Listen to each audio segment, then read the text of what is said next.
We can't wait any longer. I am sister and family care provider to Clarence, who is quadriplegic as a result of an automobile accident February 19, 2008.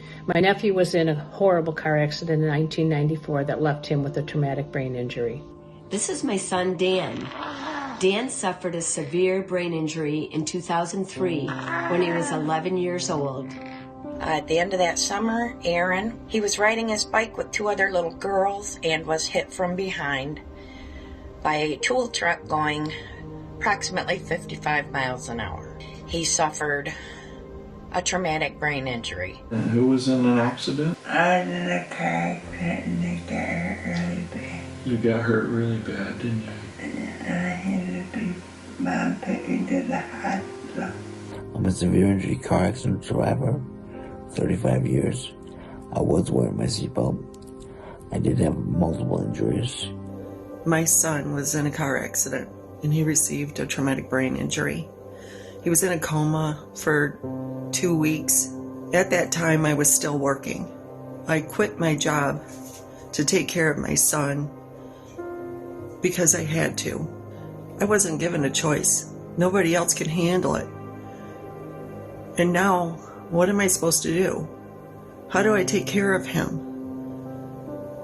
And when I die, who's going to take care of him? There's nobody. There's nobody that's going to quit their job and abandon their children to take care of mine. Some politicians sat around a desk or a table or a bar. I don't know where you sit when you decide, let's find absolutely the most helpless people in the state of Michigan. And let's take the caregivers, the people that are taking care of these folks, and let's cut their pay by 45%. And we'll make it so that their family can only get 56 hours for taking care of them. Coordinate the medication, his supplies, the equipment, the podiatrist, the dentist, you name it. I am the one that's in there making sure that he is taken care of.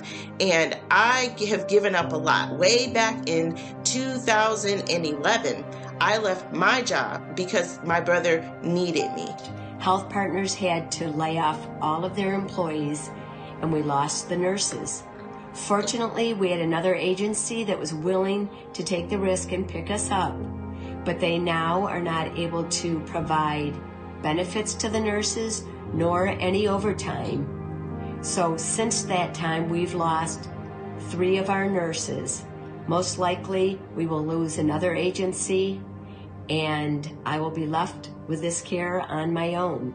There is money, billions and billions of dollars in the MCCA that is there to provide Dan's care. We were guaranteed unlimited care. We paid for that care, and now we've been robbed. This needs to be fixed now. Families were allowed to provide care, and now you guys have shut the door on us. How are we supposed to survive? How am I supposed to pay my bills? I can't be 2 places at one time, and Clarence needs me. Without me, he would die. How would it make you feel if this was one of your family members? How would it make you feel if you couldn't care for your loved one? Who better to care for him than somebody that loves him? Please fix this auto reform and give the people what they paid for. These accident victims have suffered enough. People have died because of this new reform. How many more need to suffer and die before somebody does something? Please fix this as soon as possible.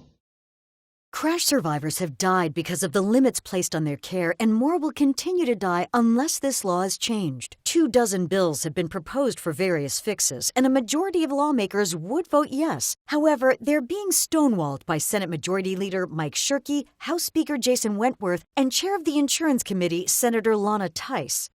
Please help us by calling and writing your senator and your House representative. Please help push for a fix for survivors and families who are devastated by the reform.